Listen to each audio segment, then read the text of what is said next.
Coming up on Mountain News at 5:30, is it constitutional to ban gender-affirming care for trans kids? We'll break down what's at stake before the Supreme Court weighs in. Plus, the cabinet picks of President-elect Donald Trump are courting Senate support on Capitol Hill today. And we're seeing temperatures right now in the mid to upper 20s. The snow is now out of eastern Kentucky, but there's another chance somewhere. Details in a few minutes. Dedicated to southern and eastern Kentucky, this is WYMT Mountain News at 5:30. Good evening, I'm Steve Hensley. Last night we received another round of snowfall here in the mountains. Several schools were closed today, but it appears the snow has moved out, at least for the time being. Meteorologist Eric Dean joins us now with the very latest. Eric. That's right, Steve. Good evening. The snow has moved out of eastern Kentucky, and right now we're seeing temperatures in the mid to upper 20s. We're sitting at 27 right now in Hazard, 25 in Pikeville, as well as London. You can see at the London Corbin Airport, snow is still on the grassy surfaces. And with that light wind out there at this hour, the ambient temperature and the feels like temperature are kind of one in the same, maybe at a couple of degrees off here and there. Snow's out of here on live pinpoint Doppler radar. We are seeing a clean sweep across eastern Kentucky. And as we go throughout the evening and overnight hours, it's going to be a chilly evening, as we'll see temperatures in the teens and 20s, mid-teens towards Manchester, 19 in London, 19 in Irvine, as well as Somerset, 17 in Monticello, 17 in Williamsburg. Now, coming up in the first alert forecast, we're going to talk about another chance of snow. Plus, there's one day on the 7-day where we're going to see our high in the early morning hours, and temperatures will fall throughout the day. And I'll tell you which day that is coming up in a few minutes. Steve. Eric, thank you. Just as temperatures are dropping, Foley Middle School in Madison County is dealing with heating issues. Aaron Stewart, who is community director for Madison County Schools, says maintenance crews are working to restore heat in the building.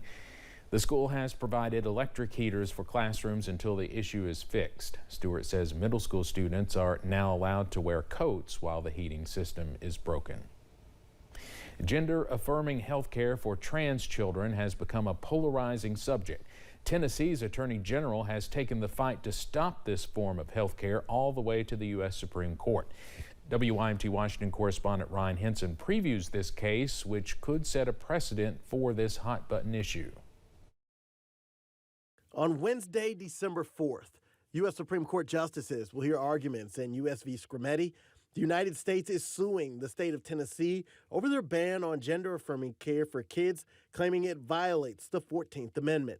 The Equal Protection Clause of the 14th Amendment is commonly interpreted as barring discrimination based on sex. There is some precedent that suggests a law that discriminates against transgender people is a form of sex discrimination that should get more intensive scrutiny by the courts.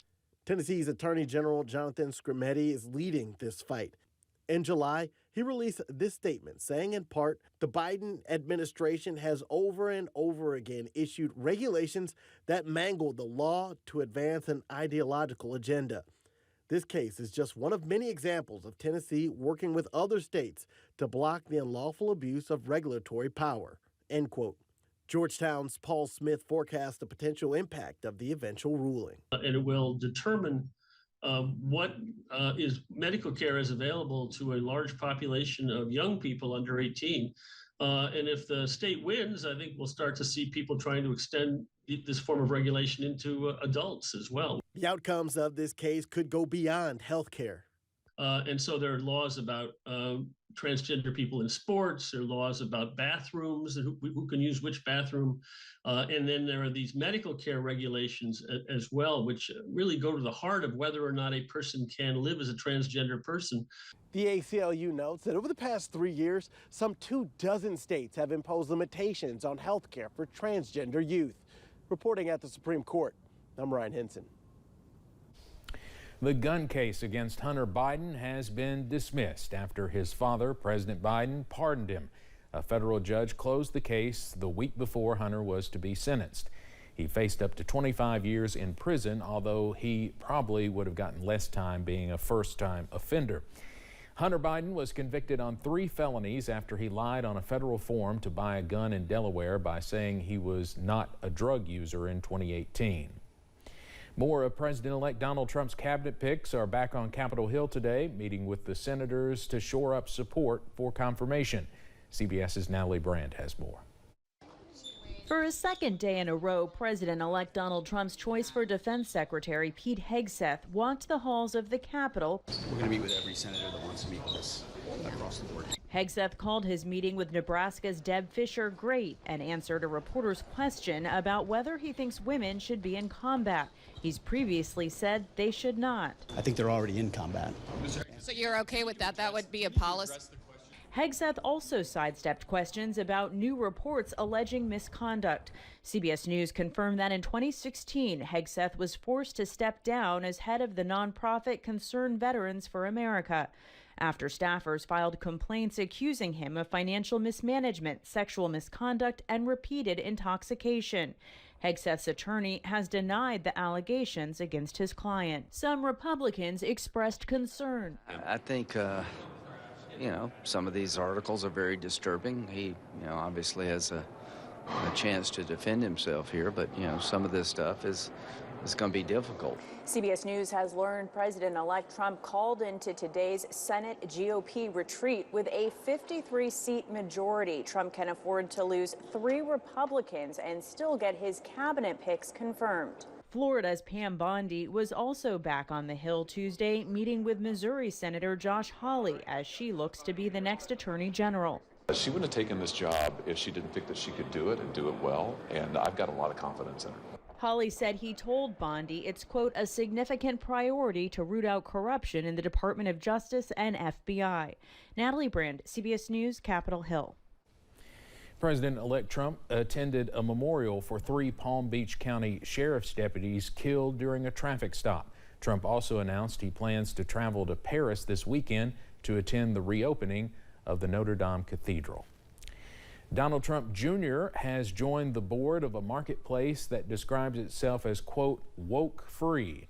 The CEO of PSQ Holdings confirmed the news on social media today. PSQ Holdings is the parent company of Public Square. The company describes itself as a platform that connects shoppers with businesses that, quote, refuse to succumb to the progressive ideology overtaking corporate America. South Korea's president had ordered martial law to take effect earlier, but has now lifted it. The call brought heavy controversy as lawmakers voted to block the decree. South Korea's president accused the country's opposition of controlling the parliament. His announcement was made in a surprise TV briefing, vowing to, quote, eradicate pro-North Korean forces. A new warning from officials with the World Food Program about the humanitarian crisis in Gaza as Israel's war with Hamas rages on. The WFP says the level of desperation is increasing as alarm over increasing hunger in the Palestinian territory grows. Israel says it is working to boost the flow of aid to Palestinians, but levels are still nearly the lowest of the entire 14-month war. The World Health Organization says 90% of displaced people in Gaza are living in tents more than a year after the Israel-Hamas war began. A mother and her son arrived in Lexington after evacuating the Middle East due to a bombing. Mustafa will start treatment at Shriners Hospital. Local group Lex for Palestine organized a crowd to greet the boy and his mother at Bluegrass Airport. The family's host mother says it warmed her heart to see the outpouring of support. It's nice to see all the support, and there's so many more people that just couldn't make it today. And I know that if I need any help or I need anything, literally just a phone call, a text, and I will have hundreds of people at my doorstep. Last year, Mustafa's neighbor's house was bombed and collapsed on top of him, causing his leg to be stuck between large pieces of metal. The only way forward was through amputation. Coming up on Mountain News at 5:30, a recent survey shows more than 40% of Americans are expecting to apply for a buy now, pay later loan.